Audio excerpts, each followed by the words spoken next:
شكرا لك ربي حمدا لك ربي.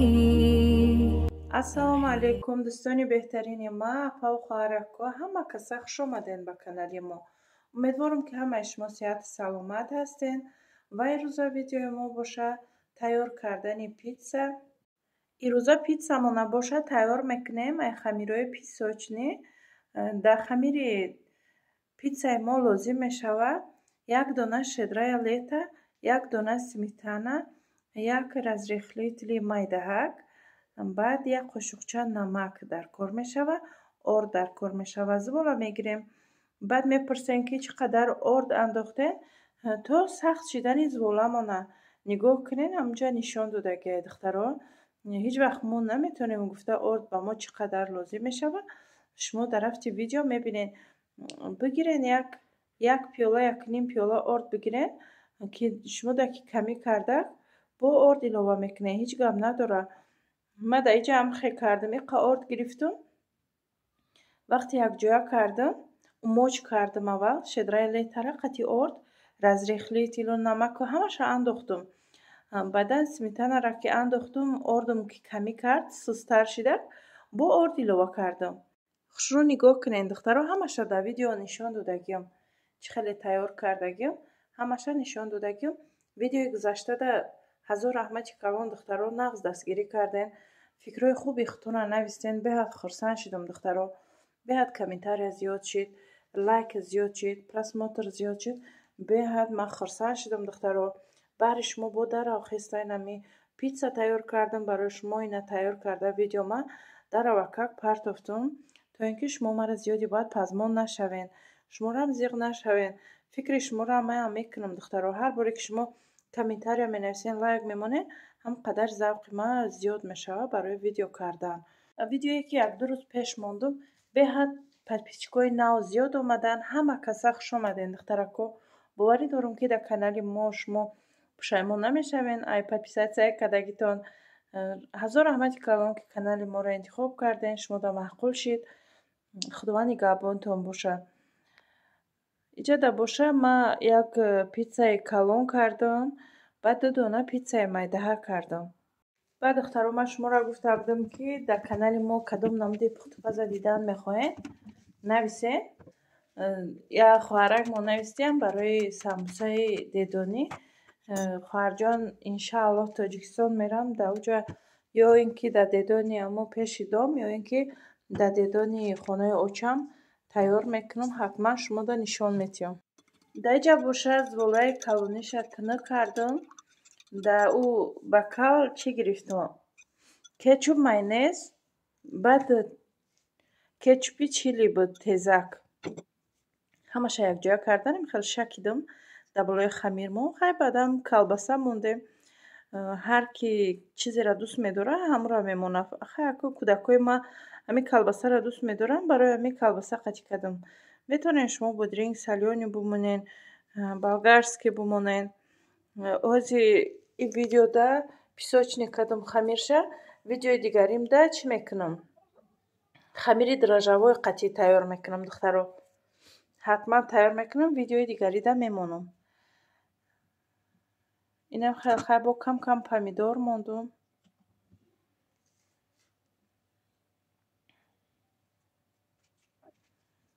بعدم بالاش ده چی میمونم؟ سیر میمونم. یک نیمی سیر میمونم با بعدی پختنش با یک نیمی دیگه شه میمونیم. یک کم تر آب میکنیم میگیریم تمام. اینجا ده خیلی کم ترکی دیگر مایونز کردیستم بالاش ده. پیتزا ما تیار شده، برای درن دخوفکه موندن. آجر من میمونم سرخ کرده میگیرم شه. اینه در اینجا پیتزا ما علاقه تیار شده. گفتم سیر میمونه، اینه آجر با سیر موندم. سیرش اینه کم ترک آب میشوه میگیریم تمام. این پیتزا ما علاقه تیاره. بعدن پیتزای دیگری ما تیار میکنیم. دو پیتزای دیگه داشتیم. نه اینجا ده رنگی همون باره او کلباسه کپچانی بود. ده او دیگریش ده باشه کلباسه دکترسکی هم خیلی موندیم. بعد اینجا ده هم خیلی پامیدور و مایونز چیزاشو مونده. سرخ کرده گرفتیم تیار شدک. اینم خیلی پیتزای ما به نهایت با مزه آمد. امی خمیر پیساچنی قدیم با مزه هک میبوید. کودکم دوست میداره. درجوایش هم دوست میدارن. یکم پیساچنی را هم دوست میدارن. از ویدیو آینده در یک بار درجوای میکنم. حتما ویدیو میکنم برای شما نشان میتیم. اینجا دو تا پیتزای دیگر مونم تیار شده. نگاه کنید چقدر خوشرواق اومد. به حد فرزندان معقول شد. امی پیتزا را فرزندان خوش رو میخورن. ای شما چه خیلی دخترها؟ فرزندان شما را پیتزا را دوست میدارن؟ کودک کامنتار یا بنویسین چه حال دارین شما؟ در غریبی اکو زیغ نشده گشتین؟ کدومی در وطن خوش به حالش که در وطن باور کنین یا چند قشید آمدگی ما به نهایت وطن یاد کردم. پدر و مادر فرزندای پدر همسایه اکوم هم مرا یاد کردم.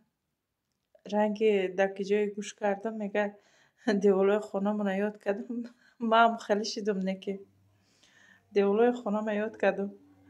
خیلی نصیب انشاءالله میریم با وطن.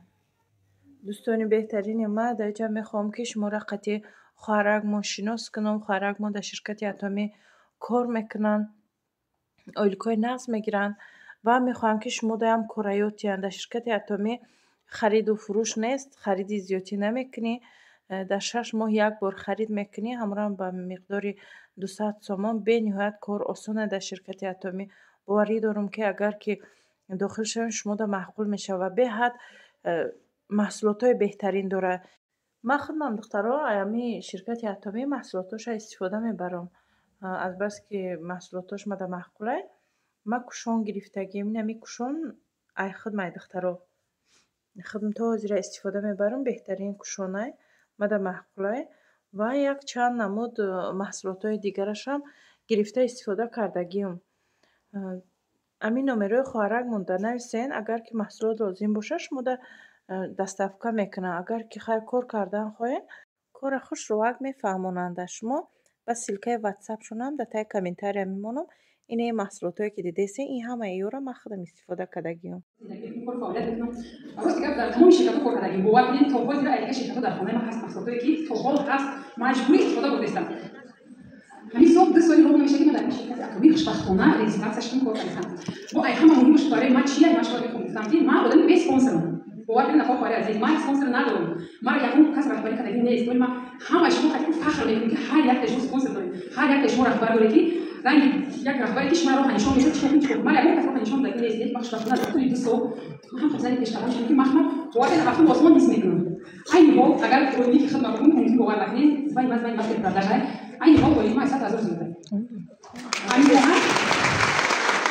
این گونه که یک ما در خانه شدیم اساسا من اگر کاری دعوت می‌کنم 13 سال کار شده کار می‌کنم مثلا یک موقع من در خانه شدیم که در همین تلفن ما خوشبختانه 142,000 روپیه روسی اومده گیره وقتی لیدرای محترم در یکم شرکت که کار نیست ما همین شرکت کم طرف شما میگم مارکتینگ پلان شدی مارکتینگ پلان ما چیه ما با یک دوست نزدیک کار سر می‌کنیم مثلا من اومدم اگر ما سی خوردیم اگر حساب کنم هم سایه دارم دو ندارم هم سی دارم طلبه دارم هم کار دارم من چیه ایوه یعنی کلمه ممکن 1000 آدم زیاد باشه همین 1000 آدم نخواه هر یک تایم 2 آدم نتونه بیفته که بیزنس شما نسر کنید ما 2 آدم کار دعوت کردیم 2 آدم فرزندای ما بود اختبار خودم بود اکام اپا خواهرای خودم بود خوشبختانه با همین 17 آدم وایلای خودم باز این وقت من در 6000 راه نشد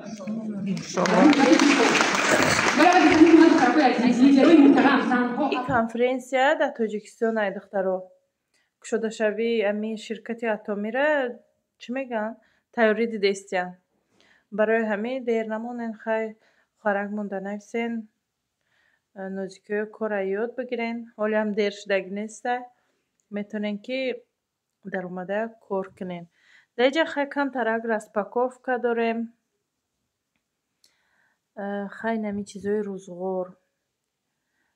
مایده چایده برای کودکو برای نمی خوراک تیار کردن. با برای شما کم ترک رسپاکوفکا کردم همی چیزا را.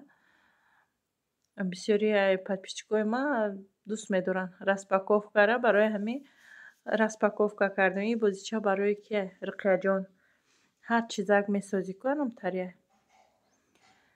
خیلی پیچونی رولت شکلات ای هم پیچونی ای خیلی کوفه تمات برای خوراک تیار کردن ویش باشه روغن تپلیونی که برای چیه شیرچوی با گروشک و جگوری کولا پولا کروچه هم خیلی چیزا پامیدور نخود با چی داریم دوجه چیزی را نشان دادم در کامیرا نیومده جا ما کوکاکولا نمیخورم برای ما ارتیکولا آوردین همه نمود زیلین آوردین برنج آوردین لوبی زیره اینجا باشه موشه نسکای امی کدومش هسته کو موشه بفکرم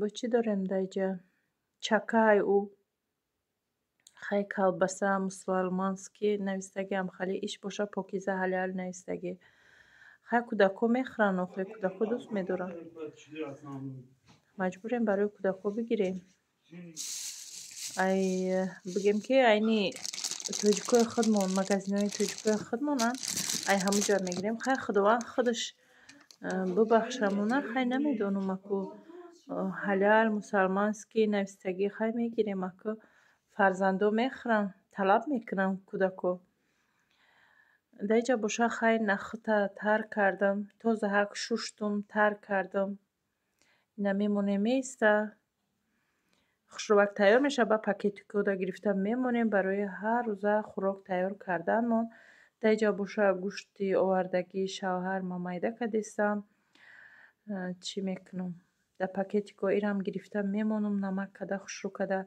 هر بار که مده در کار میشه بعد تیاره گیم پاکتی که گرفته استفاده میبرم در او پاکت دیدستین روغنی گوه دخترو هر فقط که گوشت بگیرن روغنی گوه میگیرن و یا ما چی میکنم او میکنم میگیرم برای سمبوسه تیار کردن بعدا دخترو یه سکرت دیگر هم در همین جا گفته گذارم همین بسیاری خوراکو را ما شوهر میاد گرفتگیم ولی بسیاری ها میگن که شوهرت پوره میگن یگان چی نه که شوهر ما دوست میدارن یگان چیزک تیار کردن این خیلی خوراکای هر روزه میکنی و خیلی را دوست نمیدارن این خیلی یگان آش تیار کنیم خچون تیار میکنن تو ما یاردم که میگم من خودم تیار میکنم بعد اینا یگان نمود کزان کباب با چی نمی خوراکایی که هر روزه نمیکنی که رید میکنی نمو خوراکو را شوهرم خوش رو تیار میکنن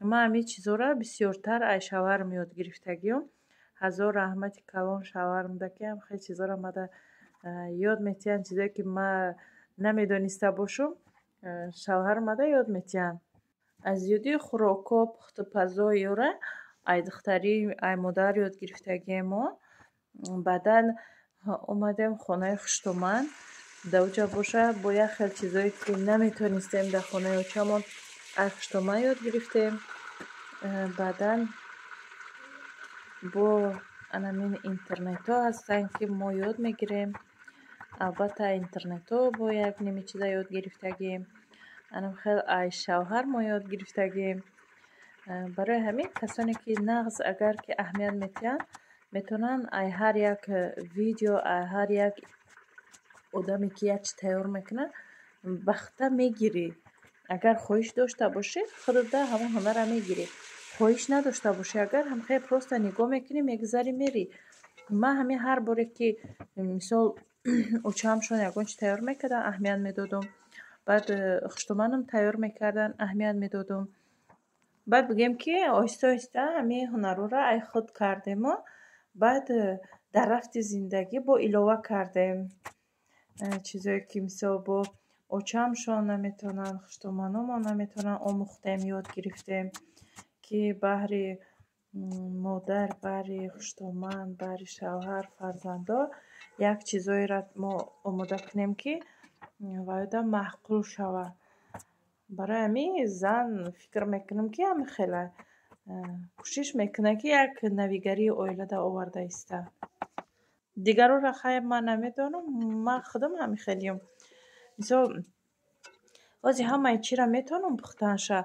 با یگان چیز دیگر خودم پریدومت میکنم که من باید همون چیز را یاد بگیرم ای برای فرزندام تیار کنم، ای ویدیو کنم دخترکایی که مثلا نو مکتب تمام میکنن چی میکنن یا هنره گایمو آموزن.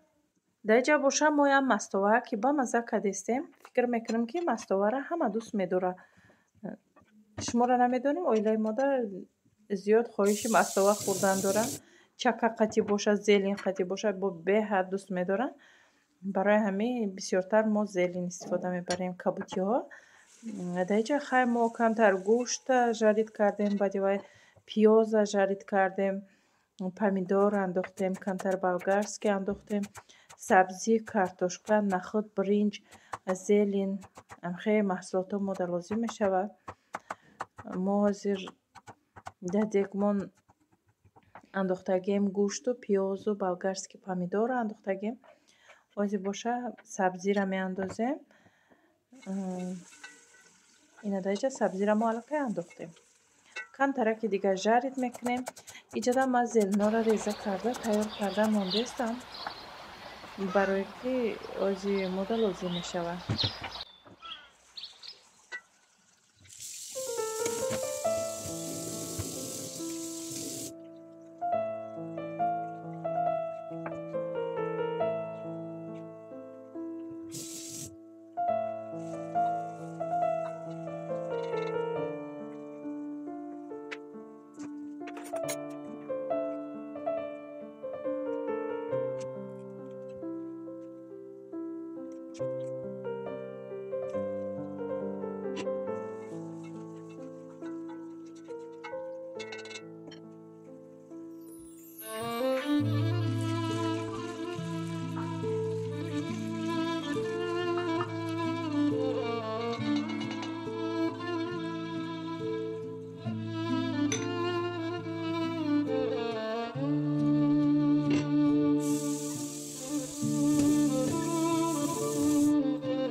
در اینجا باشه مستوای ما تیار شده.